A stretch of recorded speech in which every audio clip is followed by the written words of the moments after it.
റസാഖ്. ഞാൻ ചൈനയിലാണ് വർക്ക് ചെയ്യുന്നത്. ചൈനയിലെ സിജിയാങ് പ്രൊവിൻസിൽ ഷാവോഷിങ് എന്ന് പറയുന്ന സിറ്റിയിലാണ് വർക്ക് ചെയ്യുന്നത്. ഇപ്പൊ 1-2 ആഴ്ചയായിട്ട് ബ്രേക്കിംഗ് ആയിട്ട് ഓടിക്കൊണ്ടിരിക്കുന്ന ഒരു ന്യൂസാണ്. ചൈനയിൽ HMPV വൈറസ് പൊട്ടിപ്പുറപ്പെട്ടിട്ടുണ്ട്. ഭയങ്കര എമർജൻസി സിറ്റുവേഷൻ ആണ്. ആളുകൾ മരിച്ചു വീഴുന്നു, ശ്മശാനത്തിൽ സ്ഥലമില്ല, ഹോസ്പിറ്റൽ തിങ്ങി നിറഞ്ഞു എന്നൊക്കെ പറഞ്ഞിട്ടുള്ള ന്യൂസ്. ആക്ച്വലി പറഞ്ഞു കഴിഞ്ഞാൽ ഞാനും ആ ന്യൂസ് കാണുന്നത് മലയാളം വാർത്താ മാധ്യമങ്ങളിൽ കൂടിയാണ്. ഇവിടുത്തെ ചൈനീസ് സുഹൃത്തുക്കളോട് ഞാൻ ചോദിച്ചു ഇതിനെപ്പറ്റി. അവർക്കൊന്നും ഇതിനെപ്പറ്റി ഒരു അറിവുമില്ല കേട്ടോ.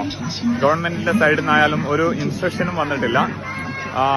ഇത് പറയുന്നത് HMPV വൈറസ് എന്ന് പറയുന്നത് സാധാരണ തണുപ്പ് കാലത്തിൽ സ്കാൻഡിനേവിയൻ കൺട്രീസിലും ചൈനയിലും ഹോങ്കോങ്ങിലൊക്കെ വരുന്ന സാധാരണ ഒരു തലവേദന, ജലദോഷം, പനി എന്നിങ്ങനെയുള്ള രോഗങ്ങളാണ്. അത് അത്രക്ക് സീരിയസ് ആയ ഒരു ഇഷ്യൂ അല്ല, പേടിക്കേണ്ടതില്ല എന്നാണ് ഇവിടുന്ന് അറിയാൻ കഴിഞ്ഞത്.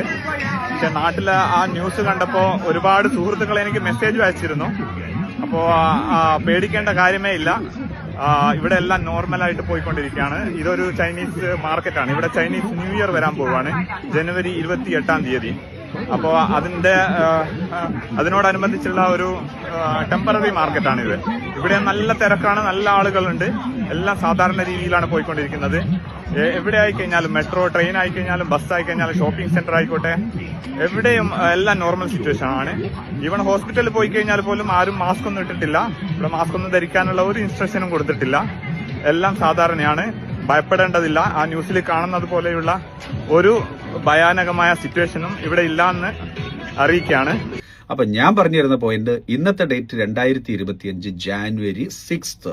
ഇതുവരെ ചൈനയിൽ പടർന്നു പിടിക്കുകയോ ആളുകൾ കൂട്ടത്തോടെ മരിച്ചു വീഴുകയോ ഹോസ്പിറ്റലിൽ ബെഡില്ലാത്ത അവസ്ഥയാവുകയോ കോവിഡ് സമാന സിറ്റുവേഷൻ ഒന്നും തന്നെയില്ല. സാധാരണ മഴക്കാലത്ത് കേരളത്തിൽ പനികൾ ഉണ്ടാവുന്നത് പോലെ ഈ തണുപ്പ് കാലത്ത് യൂറോപ്പിലും ദുബായിലും മിഡിൽ ഈസ്റ്റിലൊക്കെ ആളുകൾക്ക് ശ്വാസകോശ സംബന്ധമായിട്ടുള്ള അസുഖങ്ങളും ജലദോഷമൊക്കെ ഉണ്ടാകുന്നത് പോലുള്ള ഒരു സിറ്റുവേഷൻ ചൈനയിലുമുണ്ട്. ഇത് ഇപ്പോഴല്ല, എല്ലാ രാജ്യങ്ങളിലും ഉണ്ടാവാറുണ്ട് ഈ human meta pneumo HMP virus അസുഖം. 2001 തൊട്ടേ ലോകത്തിന്റെ പല ഭാഗങ്ങളിലും നിരവധി പേർക്ക് അസുഖം ബാധിച്ചിട്ടുണ്ട്. കുറച്ചാളുകളെങ്കിലും അവരുടെ ഇമ്മ്യൂണിറ്റി കുറവുള്ളവരോ കുട്ടികളോ പ്രായമായിട്ടുള്ളവർക്കോ ജീവൻ നഷ്ടപ്പെടുന്ന സാഹചര്യം വരെ ഉണ്ടായിട്ടുണ്ട്. അതൊക്കെ സത്യമാണ്. അതൊക്കെ ഡോക്ടേഴ്സിനോട് ചോദിച്ചു കഴിഞ്ഞാൽ അവർ കൃത്യമായിട്ട് പറഞ്ഞുതരും. ജലദോഷപ്പനി എന്നൊക്കെ പറയാവുന്ന ഒരു സിറ്റുവേഷനെ ഇപ്പൊ ചൈനയിലുള്ളൂ എന്നുള്ളതാണ്. മെഡിക്കൽ എക്സ്പേർട്സോ ന്യൂസ് റിപ്പോർട്ട്സോ സോഷ്യൽ മീഡിയ ഇൻഫ്ലുവൻസേഴ്സോ അല്ല പറഞ്ഞിട്ടുള്ളത്. അവിടെ 10-15 വർഷമായിട്ട് താമസിക്കുന്ന എന്റെ കുറച്ച് സുഹൃത്തുക്കൾ എനിക്ക് വീഡിയോ ആയിട്ട്, വിഷ്വൽസ് ആയിട്ട്, അവരുടെ ലൈവ് റിപ്പോർട്ടായിട്ട് അയച്ചു തന്നിട്ടുള്ളത്. അപ്പൊ അതുകൊണ്ട് തന്നെ ചൈനയിൽ വലിയ അസുഖം വന്നിട്ടുണ്ട്, ലോകം മുഴുവൻ ലോക്ക്ഡൌണിലേക്ക് നീങ്ങുന്നു എന്ന് പറഞ്ഞുകൊണ്ട് ആരെങ്കിലും നിങ്ങൾക്ക് ഇപ്പോൾ ഒരു പാനിക് സിറ്റുവേഷനിലെ വാർത്തകൾ തരികയാണെന്നുണ്ടെങ്കിൽ അവർക്ക് നിങ്ങൾ ഈ വീഡിയോ ഒന്ന് അയച്ചു കൊടുക്കുക, ഈ വീഡിയോ ഷെയർ ചെയ്ത് കൊടുക്കുക. ചൈനയിലുള്ള HMP ആളൊരു വില്ലനല്ല എന്നാണ് ചൈനയിൽ താമസിക്കുന്ന മലയാളികൾ നമ്മളോട് പറഞ്ഞു തരുന്നത്.